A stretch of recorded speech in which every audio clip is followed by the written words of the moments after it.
Britain's 57th Prime Minister, the youngest person to take on the role in 2 centuries. Right now, he's working on his first cabinet, going behind closed doors after delivering a blunt warning in his first public address outside 10 Downing Street.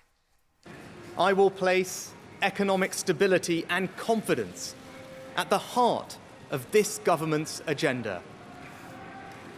This will mean difficult decisions to come. Sunak is the second Prime Minister to be installed without an election in just 7 weeks. And he's firefighting from day one as he deals with a divided Conservative Party, economic turbulence, and the war in Ukraine, among other issues. Sunak could potentially remain in power through January 2025, the due date of the next election. The CBC's Abhi Kuwadasan is on Downing Street with more on what he had to say today.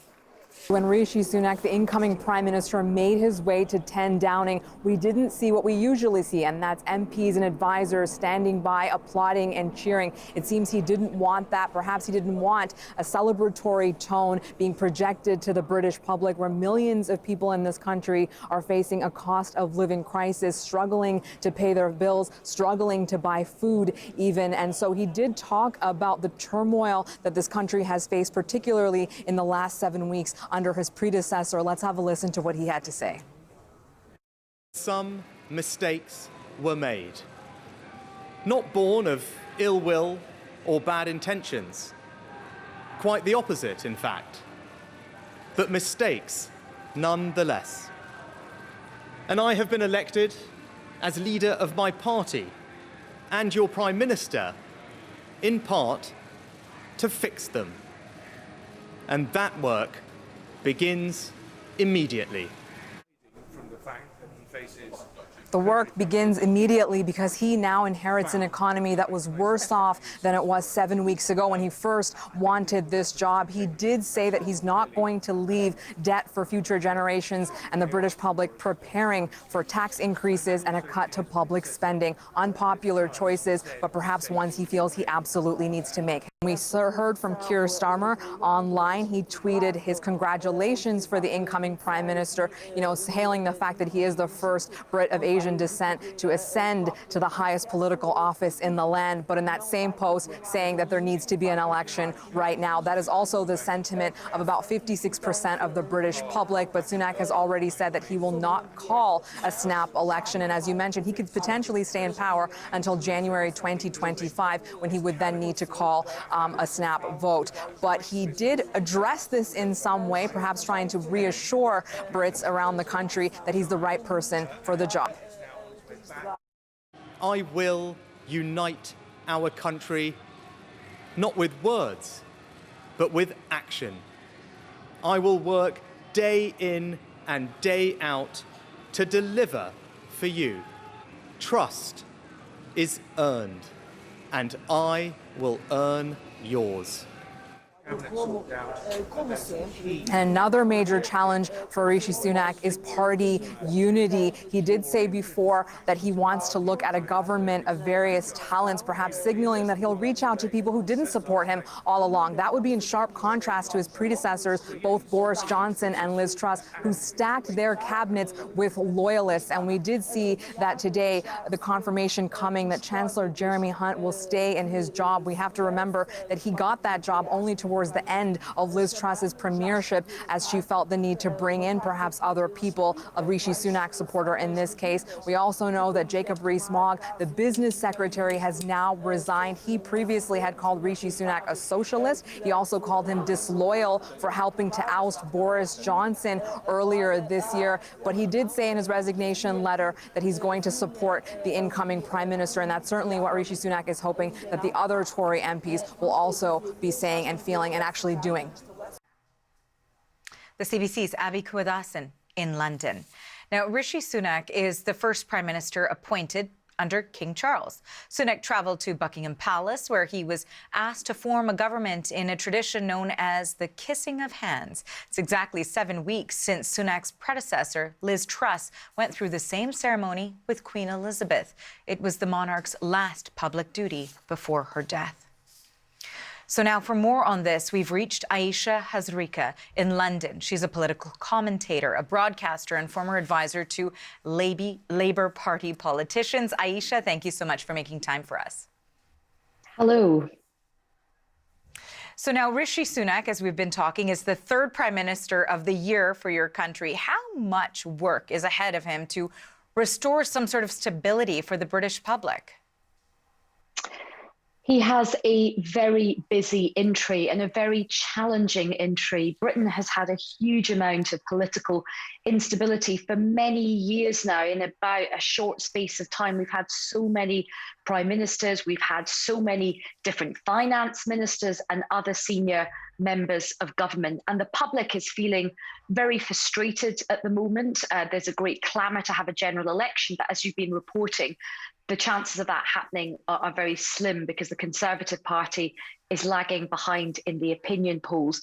But the big job that Rishi Sunak has to do is to sort of calm things down. He has to try and calm down the political instability, bring some order to the Conservative Party, but also deal with so many pressing economic issues. Like many countries around the world, Britain is facing high inflation. There's a squeeze on people's living costs, and there's a lot of anxiety, particularly with winter coming up. So Rishi Sunak has got a big job ahead of him. You know, Aisha, there's so many different angles to tackle here. And one of the ones that was sort of highlighted yesterday when there was the announcement of Rishi Sunak was some reports coming out saying that he's the ex-finance minister, but he and his wife have an estimated value of 824 million.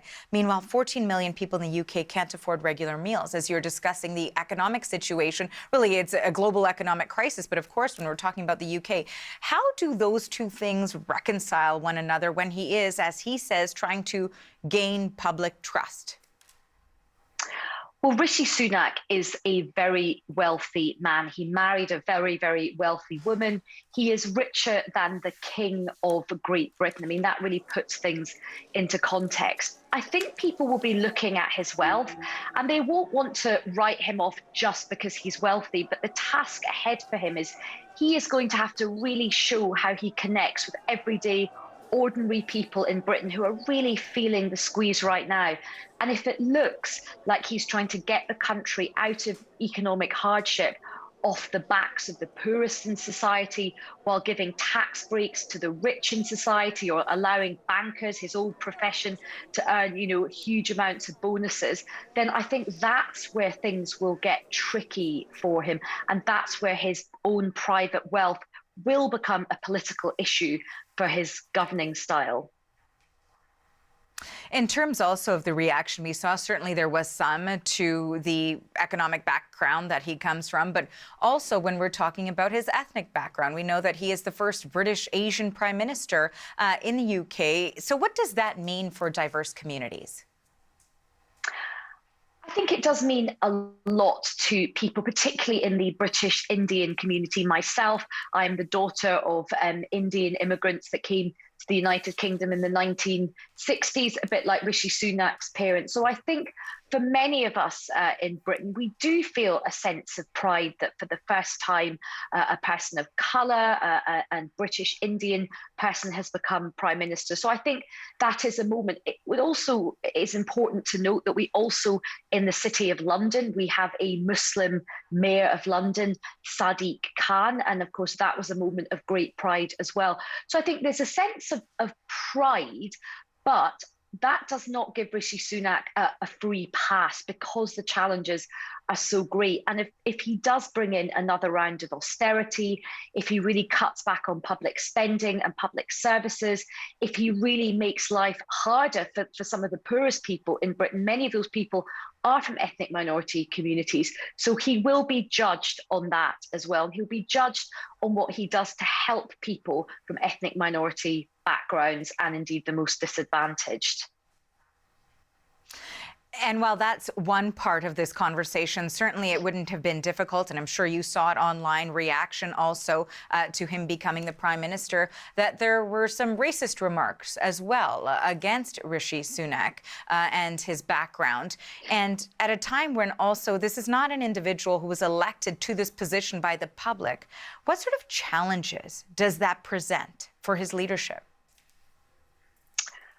Well, very sadly, there were racist comments on social media. Sadly, there often are. I saw some very, very horrible stuff about Rishi Sunak, and sadly, racism is a scourge that we have to still fight here in the United Kingdom, as do many other countries. But I think on the whole, across the different political wings of Britain, there is a sense that this is a moment of occasion, this is a moment of achievement. But as we've been discussing, he has so many pressures on him. And the Conservative Party is deeply, deeply unpopular right now because of everything that the country has gone through. There's been so much instability. We've had this revolving door at Downing Street of prime ministers coming. And of course, we've just had Liz Truss, who in 7 weeks really wreaked havoc on the British economy. Many people's mortgages went up as a result of the huge calamitous mistakes she made. So many people in the United Kingdom, while they will celebrate the diversity achievement of Rishi Sunak getting into Downing Street, they still are angry, and many of them still want a general election. They don't feel that it is right that we have had yet another Conservative Prime Minister thrust upon the British public without any vote. And remember, the United Kingdom is quite strained at the moment. If you look at Scotland, for example, Scotland is grappling with the idea, does Scotland want to stay within the United Kingdom? People in Scotland are very anti-Conservative. They will feel that they did not vote for Rishi Sunak. So he definitely will have a lot of celebration and goodwill because he is the first British Asian Prime Minister. But that doesn't mean that people feel he has a mandate. And to that point, you mentioned calls for an early election. We've heard that that is not something that Rishi Sunak intends to do. But within the party specifically, you raised the tumult that we've really seen because we've seen 3 leaders in the course of a year, and it's not even over yet. So when it comes to announcing the cabinet and alliances, how does one unify this party with this background? Well, I think I really hope Rishi Sunak brings in a period of stability now. There isn't likely to be a general election until, as you were saying, the end of 2024 or the beginning of 2025. There will, by the way, be local elections coming up in May, which will be an interesting indicator of how Rishi Sunak is doing. Rishi Sunak has already started to make changes to the cabinet. And what's interesting is a lot of people who had been very loyal to Liz Truss and Boris Johnson, they have been axed from the cabinet, and he is bringing in his own people. I think if he is smart, he will bring in people who are the best people for the job. He will bring in a cabinet of all the talents rather than a cabinet of yes men and women. What the Conservative Party needs now, in fact, what the government needs, is the best people at the table. This shouldn't be a time for just slavish loyalty. It should be a time for ability. He's keeping a couple of people on who are Boris Johnson supporters, but he does look like he is bringing in some interesting new people. Interestingly, he is keeping the Finance Minister, Jeremy Hunt. He was brought in only a very short time ago by Liz Truss after that disastrous mini-budget. Many people will be pleased to see Jeremy Hunt remain to try and calm down the markets in the United Kingdom and steady the economy. But Rishi Sunak needs to have the best people for the job, not yes men and yes women who are not talented, but are just there because they're loyal. Aisha, I very much appreciate your analysis on this topic today. Thanks for joining us. An absolute pleasure. Thanks for having me. Aisha Hazrika is a political commentator and a broadcaster. Thank you. And Prime Minister Justin Trudeau is among world leaders sending his good wishes to Rishi Sunak on day 1 as leader of Britain's government. A statement reads in part, "I extend my congratulations to the UK's new Prime Minister, Rishi Sunak. Canada's partnership with the UK, one of the strongest relationships between any 2 countries in the world, is defined by our rich shared history, our close friendship, and an unwavering commitment to human rights, democracy, and the rules-based international order. Now, we're also hearing more questions today about whether police believe the Emergencies Act was needed to end the anti-mandate protests in Ottawa. 3 high-level police officers are set to testify. The first witnesses, Russell Lucas, testified for a couple of hours. He's a 22-year veteran with the Ottawa Police Service, and he spoke about how certain decisions were made and why. For instance, why trucks were allowed onto Wellington Street and when officers were told to arrest or avoid arresting protesters. The CBC's Janice McGregor has been watching all of this from Ottawa. So take us through what we heard this morning. Yeah, it was very interesting. This first witnesses, first of 3, as you say. Russell Lucas was very involved in the early days, in particular as incident commander. It was his call where to deploy resources and the tactics they used, especially when the numbers that showed up downtown were so many more than they were originally anticipating.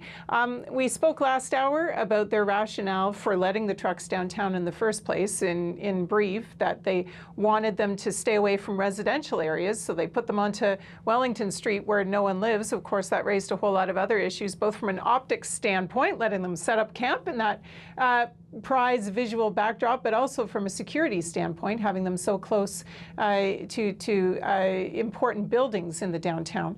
But I'm going to play you another clip too. I think because it answers a lot of questions that local businesses and residents had about why police seem to be kind of standing back in those early days. Here he's talking about the example of some small scale violence and why you didn't see police kind of get in there and shut it down necessarily in the context of such a large and potentially volatile protest. Take a listen. Somebody breaks a window in that crowd, we are not going to rush in to arrest them right away for that event because it has a high volatility to escalate the crowd to more violence or cause injury to the people that are going to make the arrest. We will document, we will investigate, and we will lay charges as applicable for that broken window. It just won't be an immediate action. And indeed, we learned last week they did eventually lay an awful lot of charges, more than 530 of them, although they won't tell us which ones related to which incidents. We don't have that level of transparency, but they have released some global numbers on that. In fact, Lucas said they believe they had a lot of early wins that first weekend, that the buses kept running, that they kept a lot of the key intersections open. They still had their emergency lanes at that point. They felt they did a really good job mitigating things. But then there was a critical moment in his testimony where he talked about what happened next and some of the political pressure and pressure from the community police were under, and how that may have influenced how things unfolded after that point. Take a listen. Right after I said that when the first weekend was wrapping up on into the Monday, and we're looking at 2/3 that had left. We were holding the same footprint with not enough officers, and there was an opportunity to compress as many of those people into a smaller footprint onto Wellington. There was an engagement with PLT working with the organizers. The request went up through the chain of command, and the direction came back was, we're not giving them 1 inch. Who did you understand that direction to have come from? I was told it came from Chief Soley.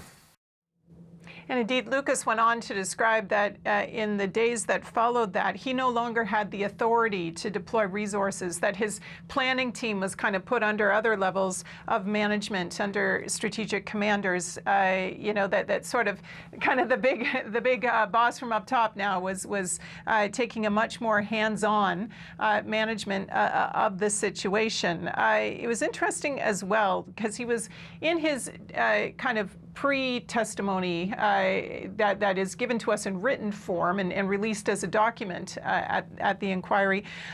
He talks about how there was a real focus between February 4th and the 6th, so that's kind of getting into that second weekend period where police were under pressure to get what he called quick wins, quick enforcement wins.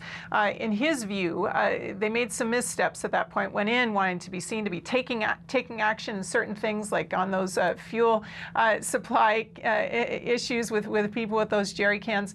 but actually it had a negative effect, he felt, overall, particularly for the police liaison team. So we're trying to negotiate and keep people safe and get people to move to alternate locations and generally basically keep more of the peace as the protests continued. So his testimony has wrapped up now, but I think overall it was an interesting insight again into some of the leadership choices made by former Chief Peter Sloly. He will be the last witness this week, probably on Friday, but also just the general kind of disarray and a lack of, coordination and coherence and information sharing between the ranks, even of just Ottawa's police service, let alone the other services that they went on to have to work with. So now, Janice, as you mentioned, the commission is on a break at this moment, but when they return, who are we expecting to hear from? And indeed, kind of since they are back, I can tell you, I can see it out of the corner of my eye. We are now hearing from Marcel Baudin. That's the correct pronunciation of his name. That was sorted out right off the top. He is an inspector with the Ontario Provincial Police. Actually, now he's an acting superintendent, but he was an inspector at the time of this. His particular expertise is police liaison teams, and he's already going through some framework strategies developed for the OPP in the aftermath of the incident at Burwash Provincial Park, going back to the early 90s when an Indigenous protester was shot and killed.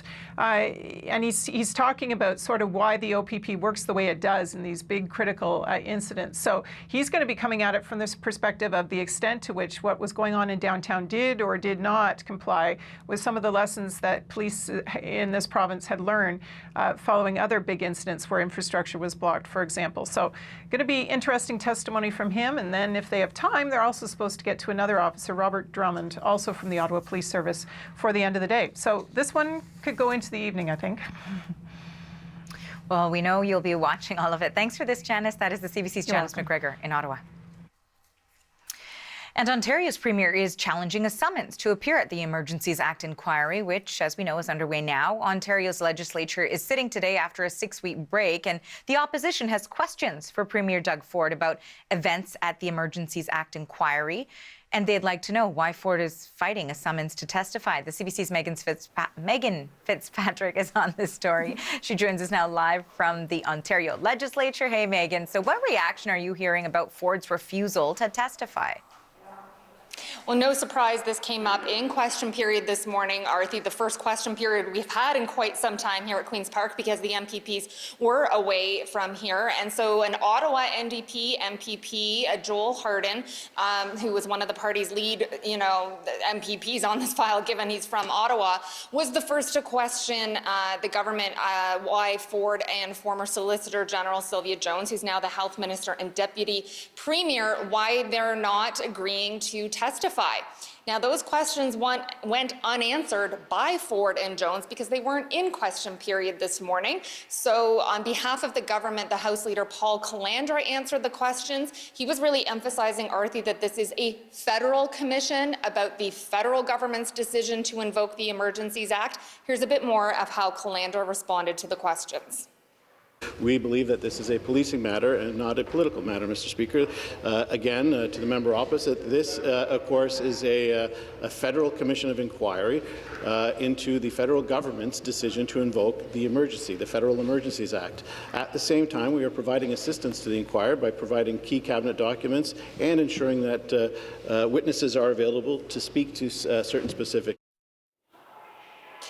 But the witnesses that the Commission now wants to hear from are Premier Ford and Sylvia Jones. That letter from the Commission yesterday outlining that they had requested that Ford and Jones agree to be interviewed quite some time ago. Those requests were declined. Then there was also a request to testify, and that has also been declined. And that's why we had the summons issued yesterday, which the Ford government is now challenging. They're seeking a judicial review to set the summons aside. They're claiming parliamentary privilege in order to avoid agreeing to the Commission's request. Joel Harden went on to try and get more answers out of Calandra, accusing the government essentially of trying to hide something, but Calandra stuck to that exact same answer 3 times in question period. And just a few minutes ago here, reporters had the chance to try and ask Calandra questions, but we didn't get much more out of them either, Arthi. He just stuck to what he had said in question period. Now, beyond Queen's Park, there's more reaction to this decision by the Ford government, including from Prime Minister Justin Trudeau, who will be testifying at some point at the commission. Here's what he had to say about all this. We've seen over the course of this inquiry a lot of different events happen at different times. And yes, there were times when our different orders of government weren't as aligned as we would have liked to be. But it's obvious that Premier Ford chose to stand with people of Ottawa, people of Ontario, people of Canada, and not with others.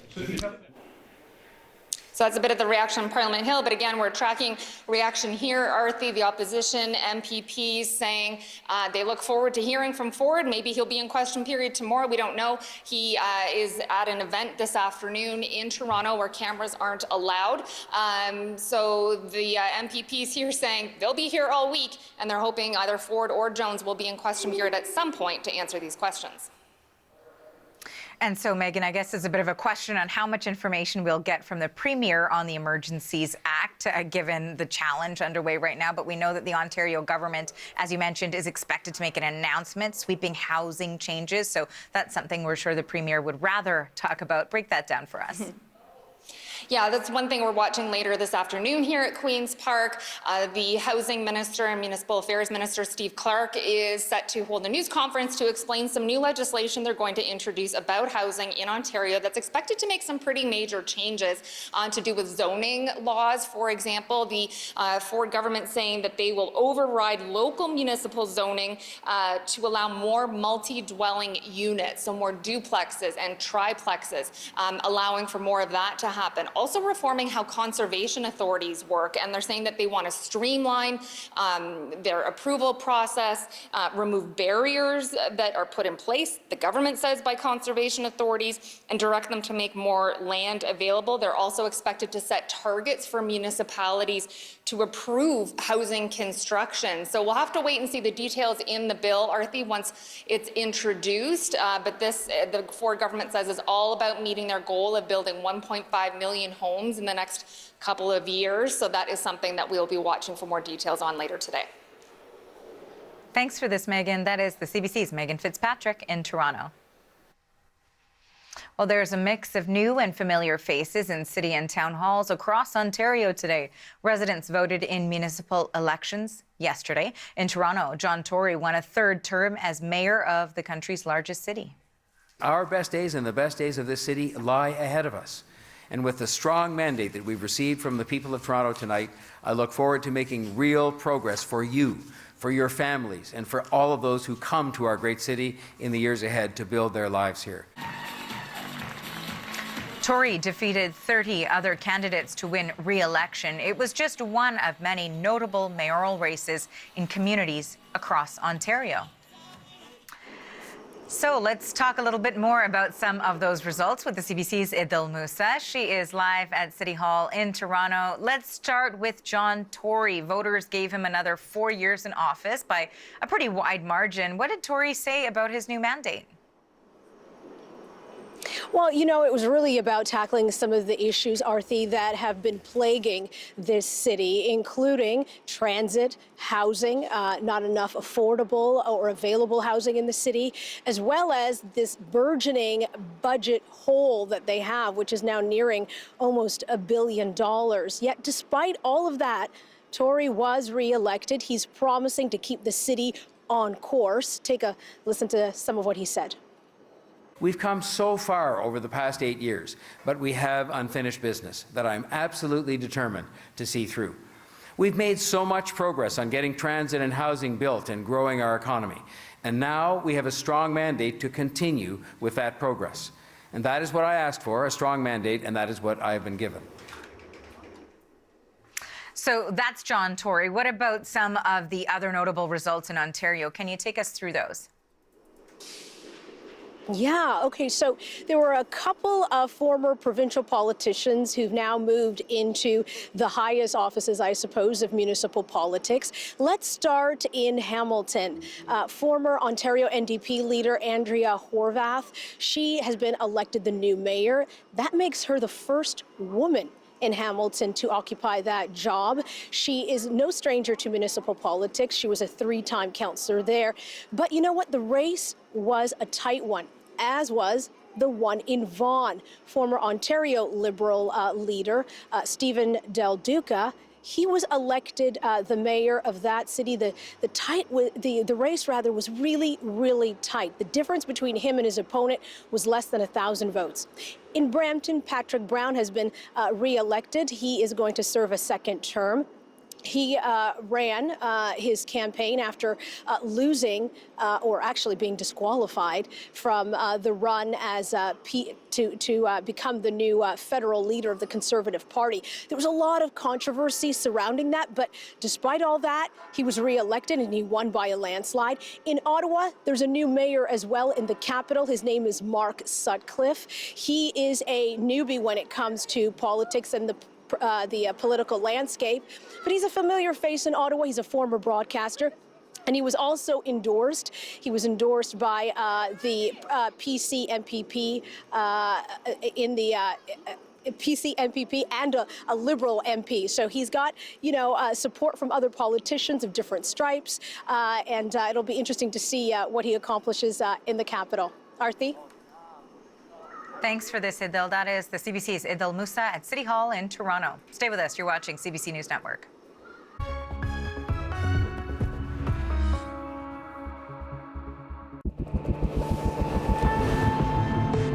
Probably not very safe. It may be all that they've got. I'm Adrienne Arsenault. This is The National. Have you ever considered getting a walk-in tub? Well, look no further. Safe Step's best offer just got better. Now, when you purchase your brand new Safe Step walk-in tub, you'll receive a free shower package. Yes, a free shower package. And if you call today, you'll also receive 15% off your entire order. Now you can enjoy the best of both worlds. The therapeutic benefits of a warm, soothing bath that can help increase mobility, relieve pain, boost energy, and even improve sleep. Or, if you prefer, you can take a refreshing shower, all in one product. Call now to receive a free shower package plus 15% off your brand new Safe Step walk-in tub. Call now, 1-800-522-7818. There's never been a better time. That's 1-800-522-7818. Canada is raving about sorta.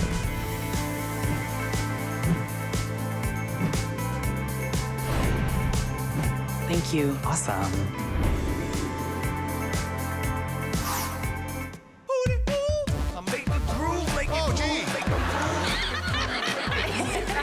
Love to laugh in the chat.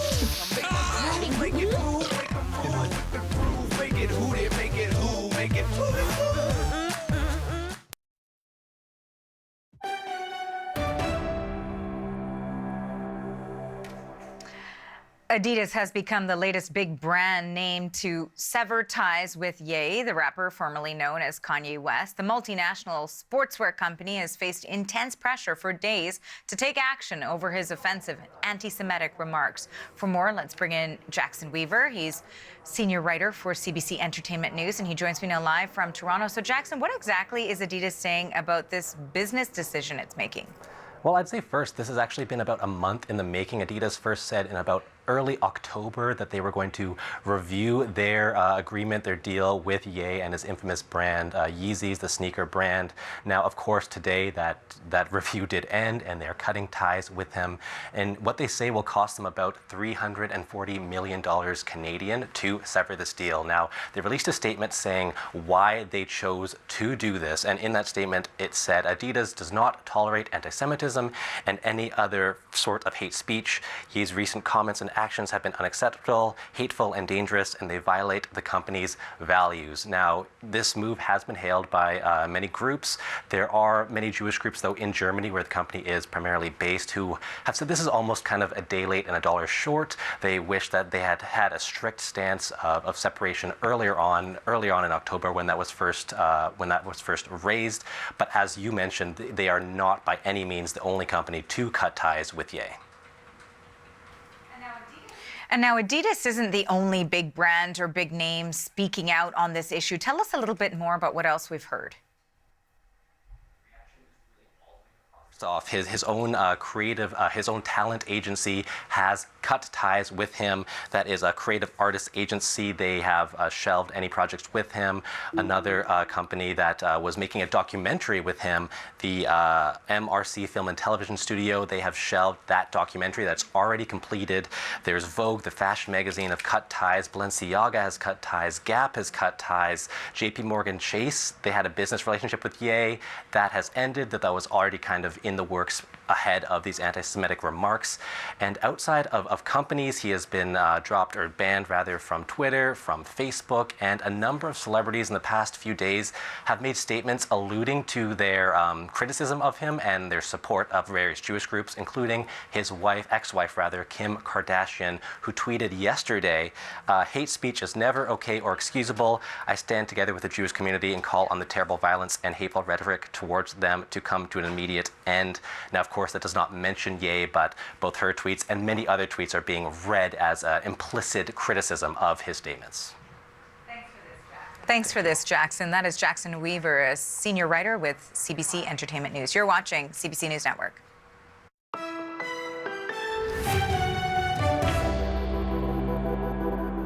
I'm Rick Mercer. Welcome to Comedy Night. I live in America right now. You remember America from the news? I grew up thinking that raspberries weren't kosher. It turns out they're just expensive. The break you need from the real news. Whoa, politics is all around us. You will give me a refund.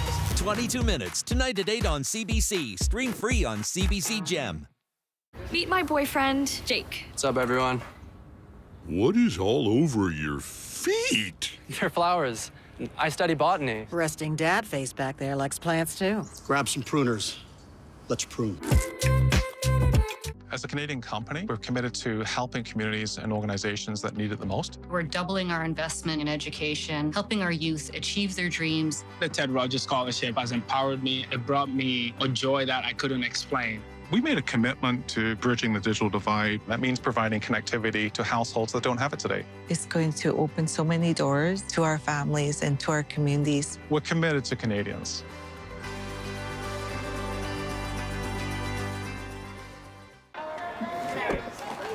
You don't want to miss the thrill of the win with McDonald's Coast to Coast Monopoly.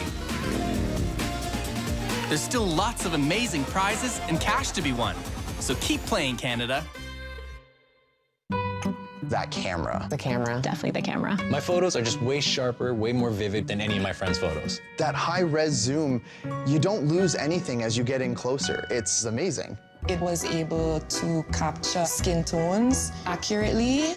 Night sight definitely gets me photos in the dark. When you're shooting the northern lights, it's almost like I ripped them right out of the sky and put them in my phone. There's a couple background people on the catwalk there. After the magic eraser, it's just me and my friend. This camera is definitely on a whole other level. Here's the new Sriracha Crispy Chicken, a spicy sandwich with habanero pepper jack cheese and creamy sriracha sauce to make it spicier, or extra spicy if you choose the spicy seasoned filet. Fire up your taste buds with the Sriracha Crispy Chicken at Burger King. Keep sorting, because together we can help divert 3 million tons of waste from landfills by 2030. A strong bag and a strong person can make a big change.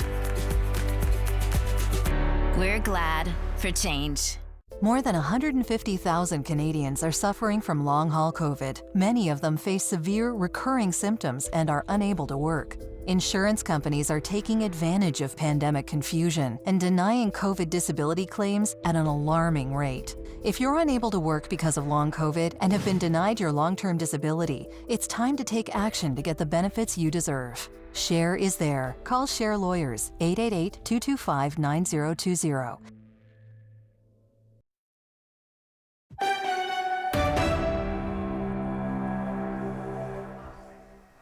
An Ottawa woman is speaking out over fear she and her daughter could soon end up homeless. It's all because the townhouse they were supposed to move into months ago is still occupied by an unruly tenant who she says refuses to leave or pay rent.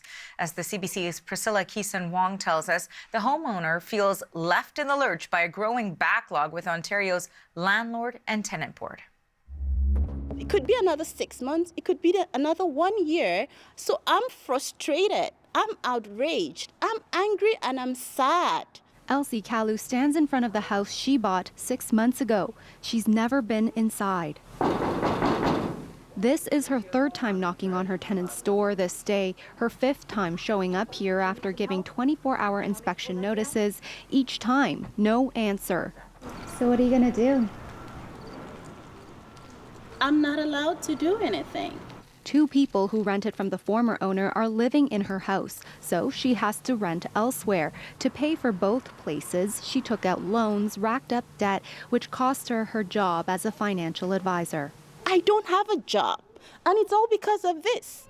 Why would the government allow another person to take everything from one person? I cannot provide social services for another citizen. I'm not rich enough. Kalu moved to Ottawa last year to access better care for her daughter who has autism. She's missed mortgage payments and might lose the new house. She even got a notice to end her tenancy from her landlord, all while waiting for Ontario's Landlord and Tenant Board to grant her a hearing, something that should take about a month but can now take up to 8 because of backlogs. The board denied Kalu's request to expedite her hearing, saying her situation isn't dire enough. I'm a reporter with CBC News. I have a few questions to ask you today about your tenancy here. CBC knocked on the tenant's door. They cranked up music. I do hear music coming from the house. Yes. And closed the curtains. Their lawyer says his clients want the Landlord-Tenant Board to judge whether they actually owe Kalu rent. He says his clients are entitled to stay indefinitely. That's Kalu's fear. She doesn't know how she'll afford her expenses the next few months. Everything I've worked for, all that I've invested, I could just lose it. My daughter can't end up on the streets. I cannot end up on the streets. This cannot continue forever. I need my home. Priscilla Kisan Huang, CBC News, Ottawa. So we do want to stay on this story for you, and we've reached housing lawyer Karima Sat in Toronto. Karima, we've just heard from this emotional homeowner who can't even access the home that she bought this past April. So what do you make of it? It's an unfortunate situation, obviously, and one that isn't entirely uncommon. The facts of this case are obviously unique, but what's underlying this is an issue of accessing the tribunal and a question of justice delayed, whether that ends up being justice denied, because it is a very long wait time for both landlords and tenants to bring applications to the board.